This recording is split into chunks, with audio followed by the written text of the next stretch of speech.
Welcome back to the channel. We're on to the final part of my rankings of the top 150 prospects in the NHL. This episode is a little bit delayed. I've been working on some other stuff on my premiere, so editing's been a little tough trying to get these exports out, but this one should be up just a couple days later than normal.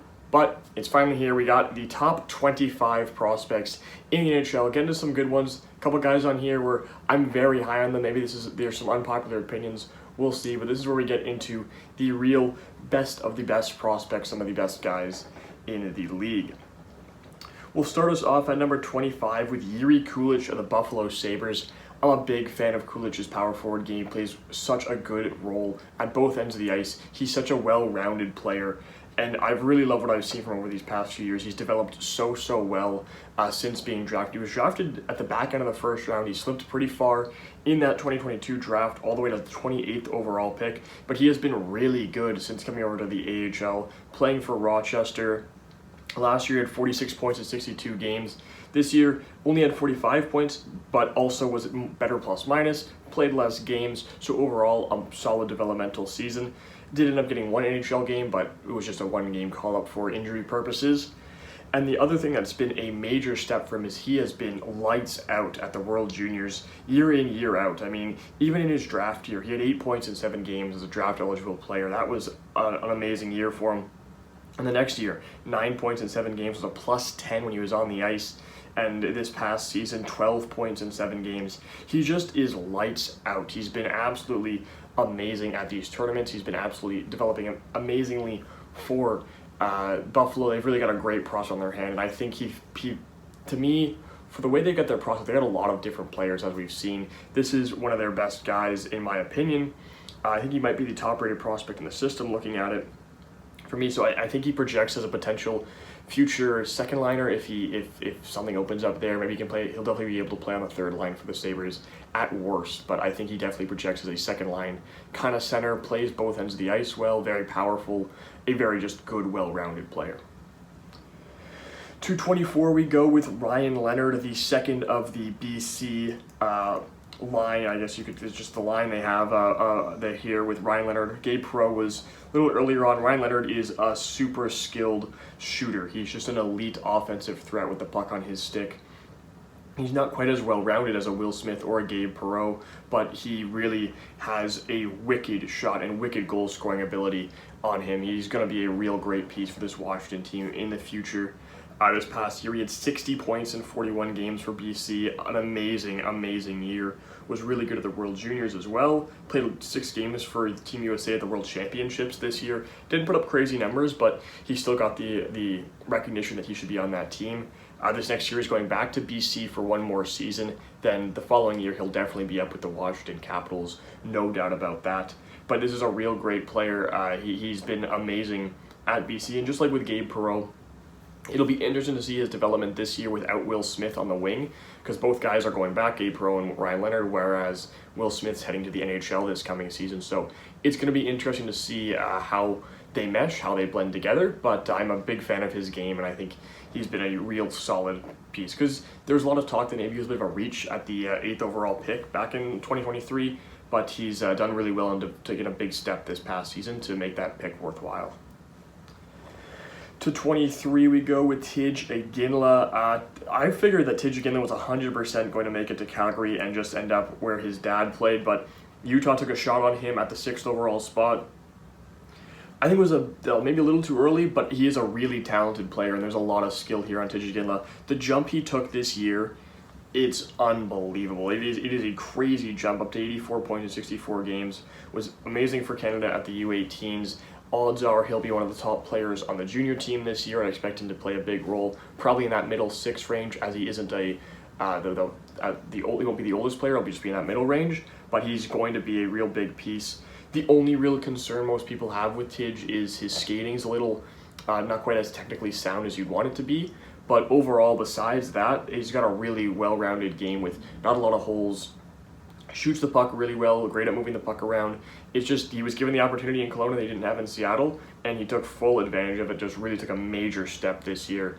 And with that kind of developmental jump, and genetics has something to do with the way players develop. That's why you see so many second generation, third generation players is, they lived and breathe hockey for since the day they were born, and you played a lot, you get coaching from the best of the best as a kid, and he just keeps the development going. He knows what to do. He's got all the experience you need to develop into a great player in the future.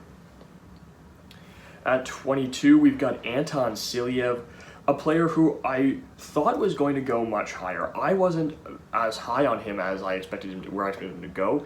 I think 10th overall was a great spot for SV. I think it was really the perfect range for him. And New Jersey's got a real stacked future blue line. If you look at they had Seamus Casey earlier on this list, but just in the NHL right now, you got Simon Nemec and Luke Hughes. You've got players like Jonas Siegenthaler, Dougie Hamilton, lots of great pieces. They signed Brett Pesce this offseason. Anton SV, they have got a great young core on the back end. It's going to be a dangerous, dangerous team. But yeah, a 6'7", 200-pound player who has a shot, who plays good defense and can skate really well. Yeah, he's really just an amazing player, amazing prospect, and the ceiling for him is astronomically high. That's the big thing with Silyev is, I think this is, I don't know if he's going to hit that ceiling per se, but the ceiling for a player of his size and skill is through the roof. The amount of stuff he can do on the ice at his size is absolutely unreal. It is unreal. And as a draft-eligible player this year, he played 63 KHL games, a full season in the KHL, had 11 points. He was pretty steady, played good defense, works decently in the O-zone. He's more of a defensive kind of guy because of the way he plays, but he really moves the puck well through the neutral zone with his speed. He's got good skating, got good edge work. He's a real talented player for his size. He's not just a big guy on skates who's just here because he's big. He's got skill to back up that size. At 21, we have Zan Perek. Zan Perek is maybe you could say maybe the opposite of Anton SV. He is a little smaller. He stands at 6 foot, which isn't small, but it's definitely smaller than 6'7". But he's a pure offensive juggernaut. Zan Perek has got amazing skating, amazing passing. He's got a good shot too from the point. Zan Perek is your dream offensive defenseman. He had 96 points in 66 games this year for Saginaw, and as a draft-eligible player, that is unreal. He's just so smooth on the ice. With the puck on his stick, he walks the line very well. He can jump up into the zone, release his wicked shot. He moves the puck very well. He's your dream power play quarterback. There's not much he can't do when it comes to the offensive side of the puck. He shoots it well, he passes it well, does it all. The defensive game does still need some tuning up, but with how high-powered his offensive skill is, he'll be A-okay with the offense. What Calgary is getting is going to be dependent on what he brings defensively. Are they going to get a pure offensive guy who's going to play, just on the power play and play, maybe put beside someone with elite defense, or can he be a great two-way guy? These next couple of years are going to show if he can take that developmental jump and take that step towards being a better two-way defenseman. But the offensive skill he has is just unmatched. It is some of the best in the draft class, some of the best in the league for prospects. At 20th, we have Matthew Savoy. I cannot believe the absolute fleece job the Oilers pulled to get Matthew Savoy. It skyrockets their prospect pool from bottom of the barrel, worst of the worst, to in that middling 20-ish tiers, because Matt Savoy is that kind of prospect, and there's a shot he plays up at the NHL level this year. We'll see where. I'm really curious to see where he fits in Edmonton. I think it's a real interesting fit. In Buffalo, it was tough because of how many players they had, how many prospects they had that were in the system, ready to come up around the same age as Savoy. But with Edmonton, they don't have that. And I think they're looking for a cheap guy on an ELC that they can bring up and play in their middle six, their top six, and Matt Savoy's that guy. I mean, you dump off your third line center in Ryan McLeod, who you needed to trade anyways because you needed to create the cap space, and Tyler Tullio, who was, maybe a fourth liner at best, for a top 20 prospect in the NHL. Yeah, it's a great trade, and I think Savoy could play up this year for the Oilers. I think we'll see if he translates as a center in the NHL. He's a little undersized for centerman. He doesn't he's bounced between when he played in Moose Jaw and when he played over in Winnipeg and Wenatchee. He bounced between the center and the wing spot depending on who he was playing with. So I will see where he goes. But I think the best fit for him developmentally will be playing on the wing, because then he'll be playing up in the top six alongside either Draisaitl or McDavid. You play alongside those guys, and your development is going to take a big jump. It's the same way as when the Penguins used to call up prospects back in the day. They always just threw him right on Crosby's wing, and it skyrockets. You look at the likes of like a Connor Sheary, the way Jake Gensel took a massive jump when he got the call up, Brian Rust. Those kinds of players, you play them on the elite players' wings when you have a talented prospect, and they're bound to take a big time jump up, and that's what you've got here with Matt Savoy. I think he's just uber talented, and there's a lot of skill here. He's great with the puck on his stick. He moves it really well. He's got a great speed. He just sees the ice so well. I'm a huge fan of his game, and I'm excited to see what he can do in Edmonton in the next couple of these seasons.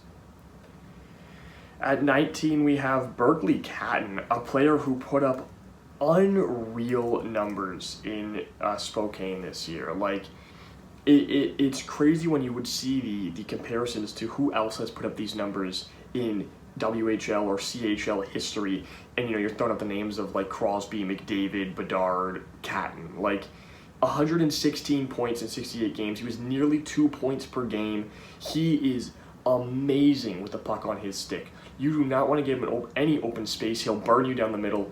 Great breakaway speed, and on a breakaway, when he gets to the breakaways, really good finishing touch, really good in that open space, and he works so well in open space, and he's so good at getting himself into open space, whether it's with him using his speed to just blow by defenders, finding open seams in the ice and receiving a pass, or just with his nice hands getting out of a tight space and cutting up to the middle and getting some open space, getting a good scoring chance. There probably was no better player in this draft at just a straightaway go to the net and score than Berkeley Katton. The speed he has when he gets going, it's unreal. I think he's going to be a real monster for Seattle, and they've got three future elite centers in Matty Beniers, Shane Wright, and Berkeley Katton. One of them will likely move to the wing, and you'll have some great duos there. But they're building quite a prospect pool. I mention it all the time, and they've got quite a bright future ahead of them with those three leading the charge. To 18, it's Zack Boam, who fell right into the lap of Bill Guerin. Bill Guerin it was like, oh, okay, I got Zack Boam, perfect. And then he's got a great draft on his hands. I can't believe Boam fell as far as he did, all the way to 12th overall. He's an amazing prospect. He's so talented. He's one of the more balanced defensive prospects in this draft. It was a defense-heavy draft, but you look at the guys we just mentioned, and Silyev's a defensive guy, Parek's an offensive guy, Yakimchuk was in the last episode, he's an offensive guy. Boam is very balanced. He plays a good two-way game. He plays very well at both ends of the ice. He was the leading charge in the University of Denver this past season. They were a great team in the NCAA, and Boam was one of the top players for him. 50 points in 42 games as a draft-eligible player in the NCAA, one of the youngest in the league, and he didn't look out of place at all. Plus 33 was really amazing, and he shined at the World Juniors with 5 points in 7 games, a plus 11. He worked so well with the puck on his stick in that tournament. The highlights you would see of him just walking the line, getting in and making a great move and taking a wicked shot. Really good in the offensive zone, but it's not like you miss him in the defensive end. He's got an excellent two-way game, and when you got a D-core that's got a future of Zack Boam and Brock Faber, the Wild have got their two D-men of the future. These guys are both going to be elite defensemen for years to come, in my opinion.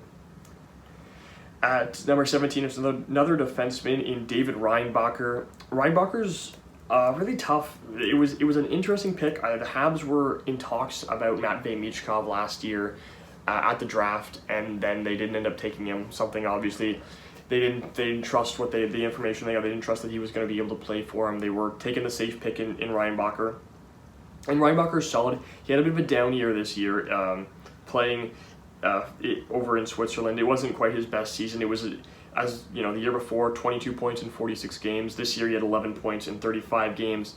He also went from a +7 to a -15.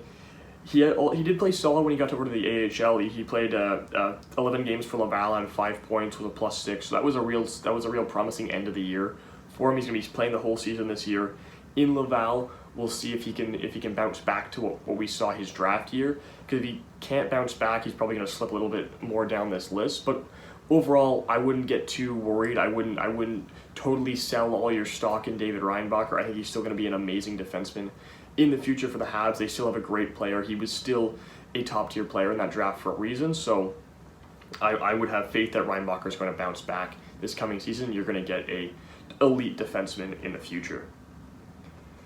At 16, it's Shane Wright. I've mentioned him briefly beforehand, but he is, it's been up and down for Shane Wright. It's been a bit of a roller coaster. I mean, you remember the couple of years before the draft, exceptional status. He was it. It was Shane Wright and Brad Lambert, and Shane Wright was just the runaway favorite. And he almost then got clouded by Connor Bedard because, Shane Wright came into the juniors as an underager, which is a little rare sometimes for Team Canada. But Bedard was there as a double underager, it's unheard of, and Shane Wright's performance a little overshadowed, didn't really get the recognition that he maybe deserved for a pretty good tournament. So he's had some ups and downs in his career because he was drafted in the 2022 season, and he had an amazing year in the OHL, but he got drafted 4th overall. He slipped down out of the top 3 where he seemed to be a lock. I mean, he had Slafkovsky go 1, which was a surprise, but it was a little interesting there to see that. I wasn't so sure about it. You weren't sure who was going to go 1, whether it was going to be Wright or Slafkovsky. And then Simon Nemec went 2 because the Devils needed a defenseman that they didn't draft. They drafted for need, not for best player available. And the Yotes took Logan Cooley, which was really the big shocker in my opinion. But Logan Cooley's been amazing in the NHL this year, so his piece worked out great. And Seattle got Shane Wright to pair with Matty Beniers, who they drafted the year prior. So up and down, and then he had an underwhelming year as his first year. He started in the NHL, really struggled to find his groove, did end up getting a goal, 2 points in 8 games. He was +4, he wasn't a negative on the ice, but he wasn't as good as you would hope. Spent some time in Coachella Valley, was pretty good for Coachella Valley, and then went back to Windsor in the OHL and was dominant with 37 points in 20 games. Had a good World Juniors tournament that year as well at point per game. This past season, he also played 8 games at the NHL level. This time, he was scoring a lot better with 4 goals in those 8 games. He was doing a little bit more. Still wasn't quite fitting in. There still wasn't really a true spot for him on this Seattle roster. So he went back down to Coachella Valley and had another great year. 47 points in 59 games. Really good year. Right now, he's projected to once again start for Seattle this coming season, and I expect he'll be able to solidify his role as a future piece for Seattle and be set on that NHL roster, because it's been so up and down. It's been so turbulent, such a turbulent ride for him. This past season, he had a bit of stability, just playing his whole season in Coachella Valley, and it worked out. He played really well. That team was very, very good, and he was a big factor of it. So this year, I expect him to play middle 6 minutes for Seattle and be, again, in that stable role, and hopefully it will lead to him becoming the player that he was projected to be all those years ago. At 15, it's Denton Mateychuk. Mateychuk is an offensive dynamo, and he's going to be a big piece in the Columbus blue line that is also very talented. They've got a ton of great pieces on that blue line. Mateychuk was super impressive to me. He was the best defenseman for Canada at the World Juniors. 4 assists in 5 games, 6+6. He was really steady. He moved the puck very well. He was a very noticeable asset whenever he was making a play on the ice. And this last year, for Moose Jaw, was one of the big reasons why they were able to go all the way to the Memorial Cup and win the WHL. 75 points in 52 games. Big step up after he had a bit of a stagnant year after his draft, where he didn't actually really take a big step. He kind of just stayed at, plateaued, it almost felt like. But this past year took a big step, played 10 less games, but had 10 more points, and was also significantly better in the defensive end, which he's really worked on. He's really rounded out that part of his game. He's no longer a liability defensively. He plays a good two-way game. His offense is still where he shines, but he's a real talented player. He's heading to Cleveland this year to play in the AHL. We'll see if maybe he gets a call up to the NHL at some point. I don't think that's out of the realm of possibilities, but I think he's a real great piece. I'm a big fan of his game going forward. Another player who I'm a big fan of, who it almost feels like he came out of nowhere a couple years ago, in Alexander Nikishin. Nikishin is going to be an absolute stud whenever he makes the jump to the NHL. He's 22, so he's definitely one of the older prospects, even just on this list in general, but especially at this range, because typically guys at this range, when they're 22, they're well into the NHL. Nikishin, he's been under KHL contract, so he hasn't made that jump over to the NHL, but he has been amazing in the KHL. I mean, one of the best players in the whole league. 56 points in 67 games while captaining SKA St. Petersburg, one of the best teams in the KHL. He was plus 32 this year. He had similar numbers the year prior with 55 points in 65 games. He is amazing. He is so talented, and Carolina's got a real stud on their hands. He was a 2020 third round pick, so he's been on a slow and steady rise since he got drafted, because his draft year, he was really, he was good, but he was nothing special. He played 29 KHL games with 3 points, which is solid. He went in the third round, and then since then it's been steady jump after steady jump. With in the 2021-2022 season, he really started to produce some points with 12 and 46. Then in the 22-23 season, that's when you saw him take that massive leap when he started playing for St. Petersburg, 55 points in 65 games. He really showed out and has taken that jump to an elite level prospect. He's playing again in the KHL this year. I'm not 100% sure when his contract ends up, but the moment that contract is up, he's going to be playing NHL minutes for the Carolina Hurricanes, probably in their top 4, because he is absolutely ready for that. And you can tell because the KHL is the second best league in the world, and if this player at 22 years old is putting these kinds of minutes in, logging these kind of numbers while captaining in this team, he's going to be a stud in the NHL. There's no doubt about that. At 13, we've got Kaden Lindstrom. Lindstrom's going to be a very boomer bust prospect for Columbus. I love him though. I'm a fan of his game. The injuries are the only concerning part. It came out before the draft that he was dealing with some sort of sports hernia, and that was what kept him in and out of the lineup for Medicine Hat this past season, which is definitely a concern. But the numbers speak for themselves. 46 points in 32 games that he played, so he was really good, and he's been amazing. He's got exactly what you want out of a power forward, 6'3", 214 pounds, but he's got a really good shot. He's a great shooter. He's a shoot-first kind of guy. That's the kind of player you're getting here, with 27 goals and only 19 assists, but he can do both. He plays good at the defensive end because he's such a physical, gritty forward, but he's got tons of skill, tons of a great shot, and tons of finesse that he can use to his advantage. So he's a real solid piece. Going to be playing again for Medicine Hat this year. I think that what you'd like to see from him is a healthy season. You just want to see him stay on the ice all season. If that's the case, Columbus is looking really good. That's going to be a great pick at the 5th overall spot, because he's going to be in line for a good year, playing alongside Andrew Bacher, who was earlier on this list, and obviously Gavin McKenna. Him and Gavin McKenna playing alongside each other, that's going to be a fun duo to watch. And if he's healthy, odds are he'll also be a member of the junior team come December. So lot to look out for Kaden Lindstrom. But this is a big year to prove that he needs to stay on the ice to get that development and to prove that he's not going to be always injured. So it's definitely a big year for him, but I think he can definitely reach those marks. At number 12 is the guy with probably the most NHL experience on this list, and somehow he's still Calder eligible, in Logan Stankoven. Stankoven, you'd think he's not Calder eligible after this past season, but he is just barely Calder eligible. 24 games last season in the regular season for the Dallas Stars. 25 games is the mark you have to hit in one season to no longer be Calder eligible. He also played a ton of playoff games, logged tons of minutes for Dallas, and was very good, but those don't count towards Calder eligibility. But he was the best player in the AHL before getting the call up to the NHL, and played really well. His game translated over, and he really showed out. He's 5'8". He is small, but he plays hard. He is exactly what you would want to see out of a smaller player.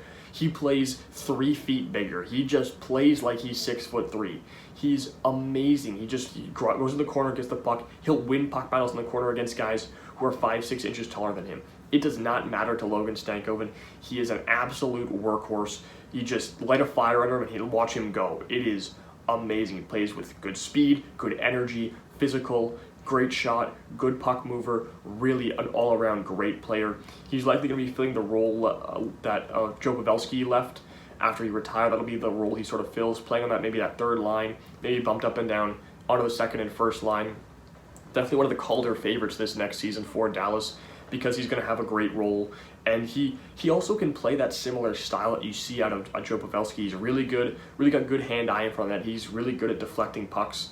Obviously not Joe Pavelski level, because nobody's Joe Pavelski level, but he's got really good hands in front of the net and works in those tight spaces well, because that is an advantage to being a smaller player. Smaller reach, smaller stick. You're able to get in and out of tight spaces a lot easier, and he does it. He works in the tight spaces, works in the corners, and just grinds it out. And he's an amazing player. And, he obviously slipped because of his size, but really, there's no question marks of what kind of player Stamkos was going to be. He's going to be amazing at the NHL level. On to number 11 is Sam Dickinson, one of my favorite players from this past draft. I cannot believe San Jose got another elite prospect. They also traded for Yaroslav Askarov yesterday as I'm recording this. So that'll definitely bump up their prospect pool for that video I'm planning out, but they are really set to be an amazing team for the future. That was the one hole in their prospect pool was they didn't have an elite goalie. Now they've got arguably the best goalie prospect in the league.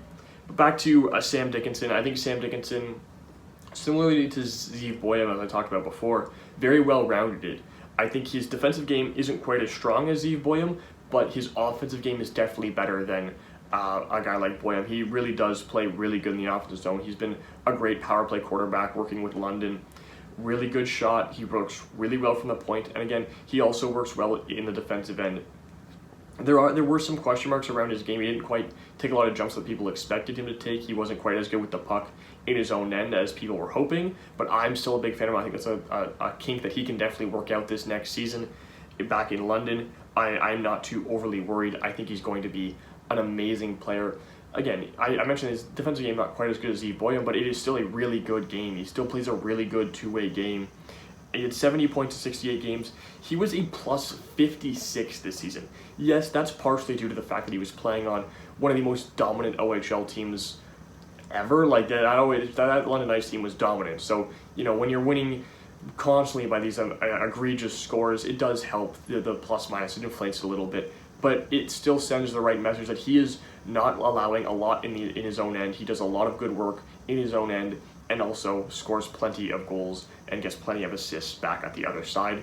He'll definitely be, I hope he's a part of this Team Canada team for the juniors, because he should be a great piece. And their decor, besides, the guys that were just drafted this past year in the draft, it's a little questionable for this coming year. So a lot of these guys like Zan Perek, like Sam Dickinson, like Carter Yakimchuk, I hope they get this shot at the junior tournament, because I think it could be a real fun team with them on it. On to the top 10, and we have got Simon Edinson. Simon Edinson has had another guy who's had a bit of an interesting developmental route this past few years. He's had some injury troubles, which have been unfortunate, but I think this year he's set up to be in a great spot. He played nearly a full year in the AHL after 16 games in the NHL last year. He had 30 points in 54 games, was really steady, really solid. I think he's going to mesh so well on the Detroit blue line this coming season, because he will play up with the big league team this year. Stands at 6'6". He's 216 pounds. He's a big defenseman, and I mentioned it a little bit when I was talking about Axel Sandin Pellikka in the past episode.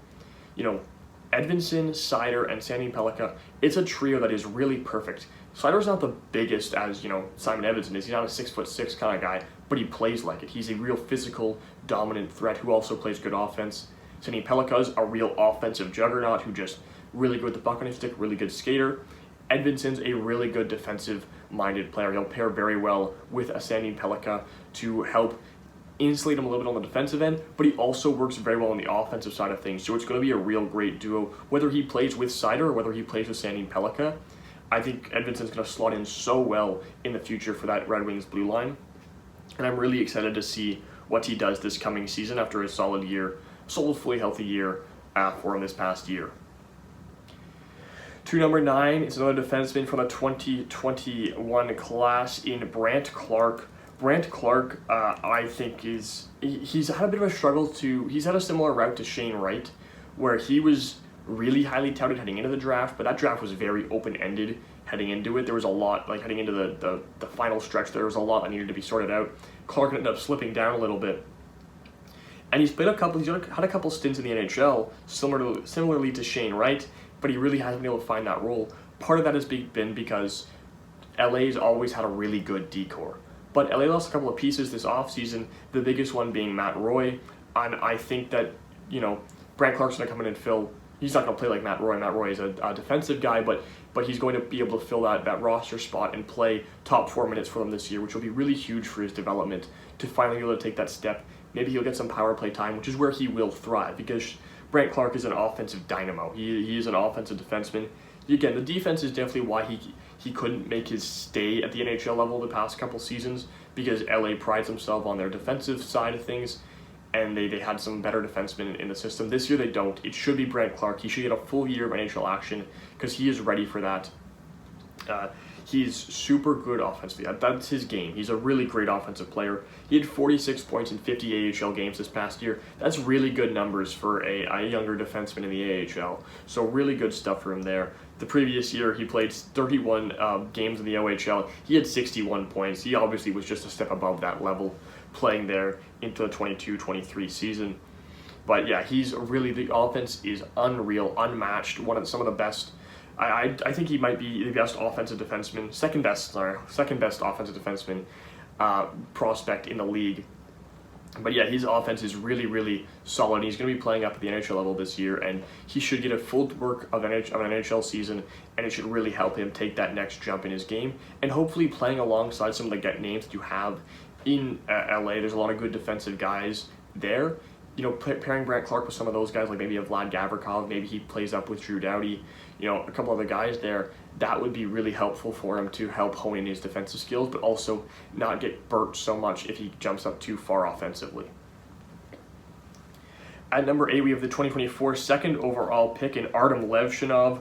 Levshunov, the big thing with him is the fact he is just a really steady two-way guy. That's what you're getting in Levshunov. He's a great player. I don't think he was the right pick. I think Demidov was the better pick. As I haven't mentioned Demidov yet because he's higher on this list. But Artem Levshunov is still a great player. He's still an amazing player. So solid. He's kind of I can see the allure of drafting Levshunov at 2 because he's really your perfect build for a defenseman. He's 6'2", 209, right shot, plays great defensively while playing great offensively. He moves the puck so well at both ends of the ice, great at transitioning up the ice, great at working the blue line with the puck on his stick. He really does it all so well. There's no real hole in his game. He's an absolutely elite defenseman. I just don't know if it was the right pick for the Blackhawks. But regardless, he's going to fit in so well. Another team that has a really good future decor with Alex Vlasic locked up as he's more of a shutdown guy, but you got Kevin Korchinski as the offensive dynamo he is, and then you throw in Artem Levshunov into that mix, and you got a great trio there for the future of the Chicago Blackhawks on the blue line. And yeah, Levshunov, I think, he took a big time jump this year. He was more in that mid-teens ranking heading into the draft a year ago, like when it was a year prior to the draft. Because he had a solid year in the USHL for Green Bay, 42 points in 62 games, but he was minus 15. He needed some things to tune up. This past year, he tuned it up. He played really good minutes, big minutes for Michigan State, and was good. He was really a shutdown defenseman who also was producing a near point per game level with 35 points in 38 games, a plus 27. This year, it seems like he's making the jump right to the NHL level as of right now, as it stands. He'll definitely either play in the NHL or probably the AHL. But he's pretty close to NHL ready. We'll see if he can take that jump, and I think it's worthwhile for Chicago to take that shot. They've also got some good veterans they brought in, like Alec Martinez and TJ Brody, and it'll be good to learn under some of them to see if he can hone his game even more. But really, there's no real hole in his game. A lot of these other defensemen we've been going over, they have a pretty obvious flaw, not glaring, because it doesn't bring it down their game a ton, but they have an area where it's an obvious point of weakness for them. It's not bad. These guys are still elite talents, but Levshunov doesn't really have that. There's not really anything he isn't good at, so he's going to be a real great piece for the Blackhawks. At number 7, this is a guy this is a personal, I am super high on him, and this is definitely the one of the rankings where I'm higher on him than most. I think this is definitely a minority I'm in here, but I've got Jonathan Lekkerimäki. I think Lekkerimäki is amazing. I think he's just an amazing prospect. He went 15th overall in 2022, but he took a massive jump this year, playing his first full SHL season. He had 31 points in 46 games. He was also a monster at the juniors, one of the best players in the tournament with 10 points in 7 games. He played a couple games in Abbotsford this year, had 2 points in 6 games. This year he'll play a full season for the Abbotsford Canucks, and I'm expecting big things. I'm really high on him. This is a ranking where, this is similar to a couple other rankings I've had near this top range, where I know I'm in the minority. I know this is not the consensus ranking of a guy like Jonathan Lekkerimäki, but I am in love with his game. He's got such an amazing shot. He works so well in the offensive zone. He's a bigger body who plays solid hockey.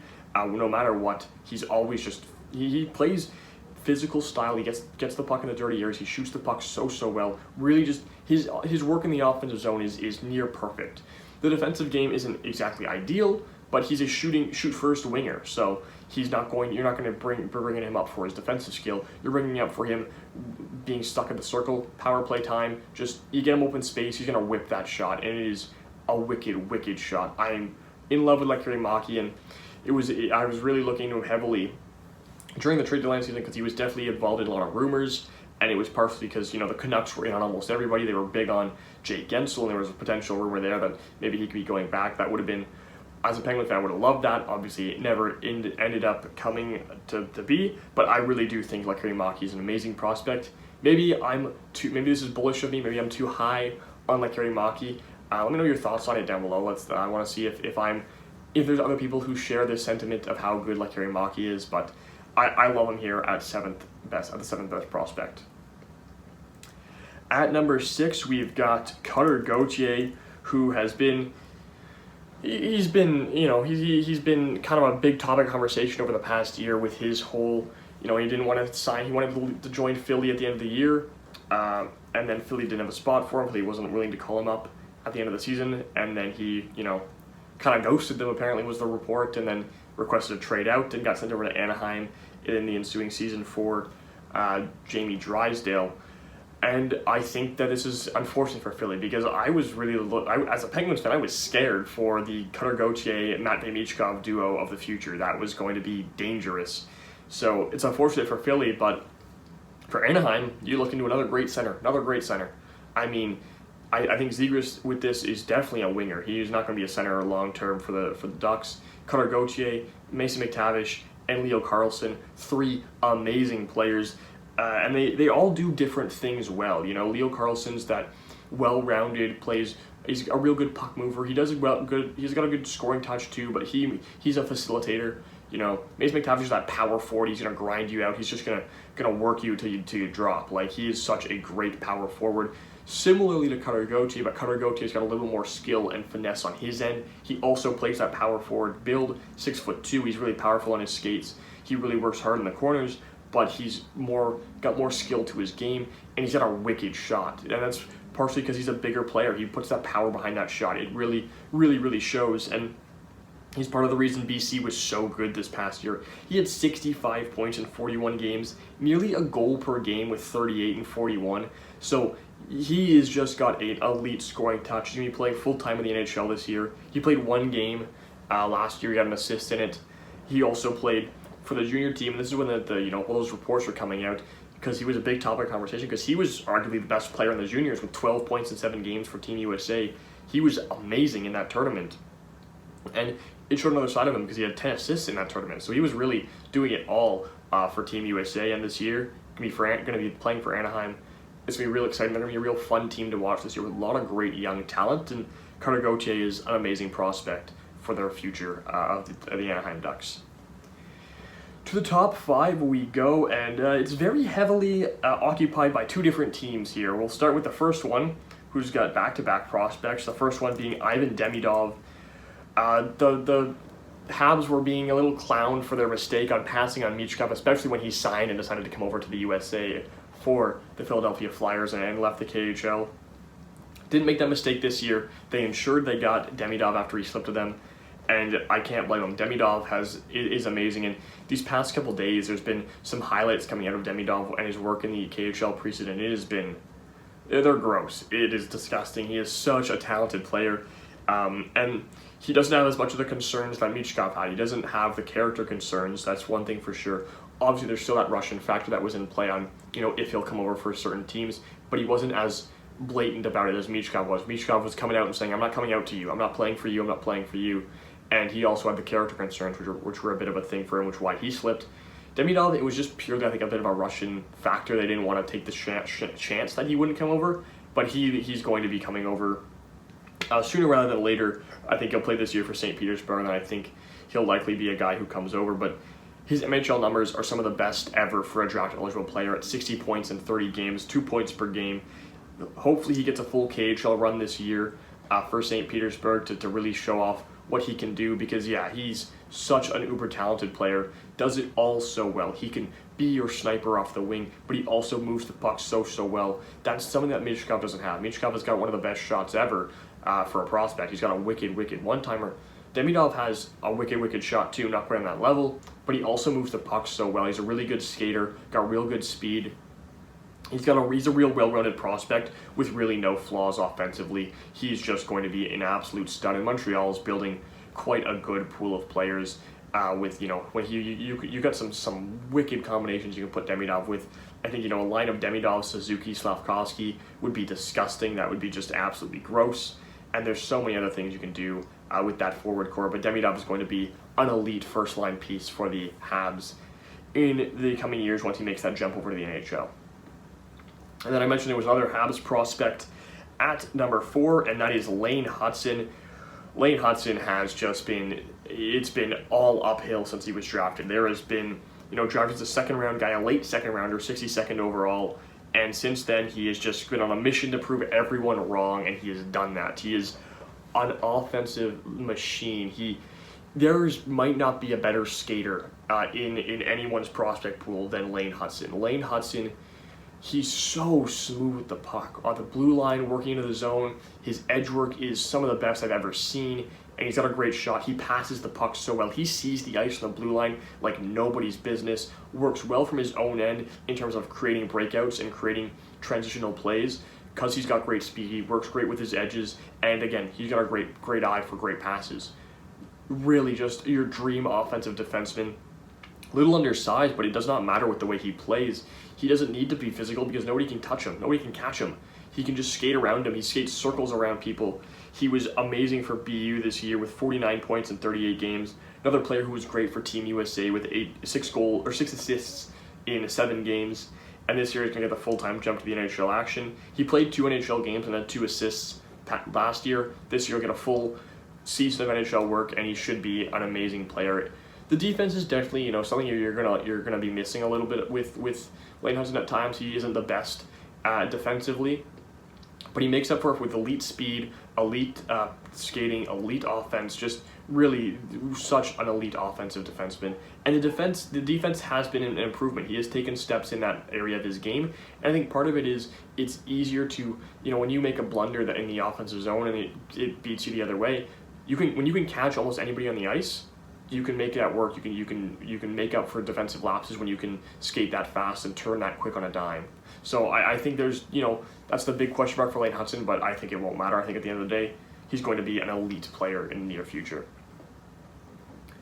At number 3, we've got back-to-back. Start of the San Jose prospects, the top of their prospect pool, with Will Smith. Will Smith has been, he kind of was underrated in that 2023 draft class because, everyone was so focused on, Bedard, Carlson, Fantilli, Michkov. That was the big 4.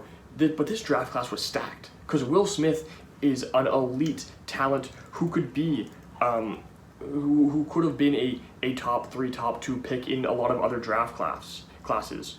Whereas,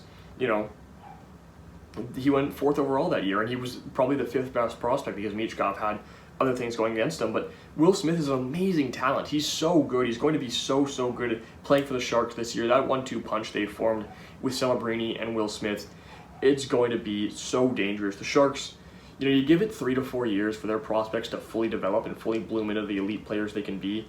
And the Sharks are going to be one of the best teams in the league if they can keep it all together. It is really an amazing prospect pool. And, you got to keep in mind, they probably have a top 5 pick next year, maybe a top 10 pick the year after that. They are going to be insane over these next few seasons. But back to Will Smith, who is just one of the best passers you'll ever watch. He moves the puck so well, sees the ice so well, plays a really good game for a centerman. He plays good defensively, skates well, and moves the puck up the ice and then finds the outlets to create scoring chances for his teammates. Really good year at BC, was one of the Hobey Baker candidates, 71 points in 41 games. He was the best player on BC. He was absolutely unreal this year. And this year, now he's quickly making the jump to the NHL, as he should, because he is absolutely ready for that. And it's going to be fun to watch him this year with San Jose. San Jose was bad last year. They're going to be bad again this year. But this year, they'll be fun. Last year, they weren't very fun because they didn't have many guys coming up. This year, they'll be fun to watch, and Will Smith's going to be a big part of that. But a real talented piece, and he's going to be a future stud for the Sharks. At number 2, we have got Macklin Celebrini, the first overall pick from 2024. Celebrini is absolutely amazing. He does so much for you. He's a great shooter, but he also moves the puck so well. There's really, it's just, you get a guy who just is so well-rounded offensively, who he can play on the wing, and he can play on a guy like Will Smith's wing and just be sitting there for an open shot, ripping 1-2s. But he can also center his own line where he's making passes to other skilled forwards who are finishing off the chances. So really, there's no hole in Celebrini's game. He also plays good defensively. He works very hard in his defensive end to make plays and to force turnovers. He has got a good defensive mind on him. I think he projects as a future, future franchise center. And San Jose has got their guy of the future here with Macklin Celebrini. He is an absolute stud. Won the Hobey Baker as the youngest player in the NCAA last year with 64 points in 38 games. There's nothing this kid can't do. I think he's going to be absolutely amazing. He had 8 points in 5 games at that World Junior Tournament for Team Canada. That is insane, considering that Team Canada Team 1 wasn't that good. For a lot of the tournament, especially early on, he was playing with rotating wingers. He was playing with different people every shift, and it didn't matter. He was still dominant. He was playing limited minutes, playing third line, fourth line, with different line mates almost every time he stepped on the ice until the end of the tournament, where he finally got top 6 minutes where he should have been from the get-go, and he still had 8 points in 5 games. He was just untouchable. He was unmatched. He was the best player for the team, and he really put on a show, and really, because you kind of had the Bedard syndrome where he was. You don't look at a guy like Macklin Celebrini as highly because you're like, oh, he's not as good as Bedard. Well, yeah, because no prospect since McDavid or Crosby is as good as Bedard. People missed out on the fact that you're watching an elite franchise level talent in Macklin Celebrini here. Yeah, he's not as good as Bedard, but he is closer than you think. He is a really, really elite forward, and he's going to be a stud for the San Jose Sharks. It's a tight Calder race, but he could be the Calder winner this year. Again, really tight race with a lot of these guys that I've been mentioning are ready to take the jump this coming season. But, he definitely is going to be in that race to the end of it.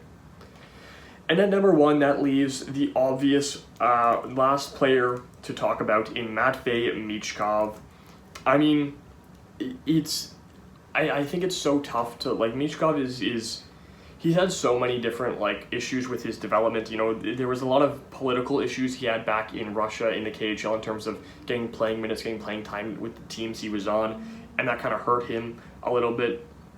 But in playing for Sochi in the 22-23 season, his draft year, he had 20 points in 27 games. Those KHL numbers are just insane. Those are insane draft year numbers for a KHL player. And this past year, once again played for Sochi, 41 points in 47 games. And the big thing that I think people forget is he was neck and neck with Bedard. Neck and neck with Bedard in terms of who is better in that draft year. Especially when you look at the year they were both double underagers at the World Juniors. Michkov put up better numbers than Bedard. And he was unreal for Russia. And then, you don't get to see it anymore because he kind of goes on the back burner because Russia's out of the tournament. You're not even thinking about Michkov. It's not even in your mind at all. But he was still putting up elite numbers over in the KHL, in the MHL, wherever he was playing, he was dominating.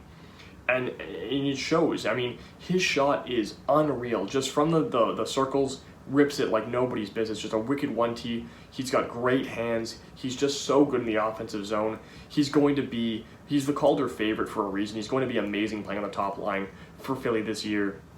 It's a great steal for them to have him 7th overall. That's just insane value in getting the second best player in the class. And yeah, there was a series, I think, I think if you take the situations, and you take the situations completely out of it, you take it, and Bedard and Michkov are both players playing in the CHL, in the NCAA, with no other concerns about what's going to happen. Are they going to come over? Are they going to, what's going to happen there?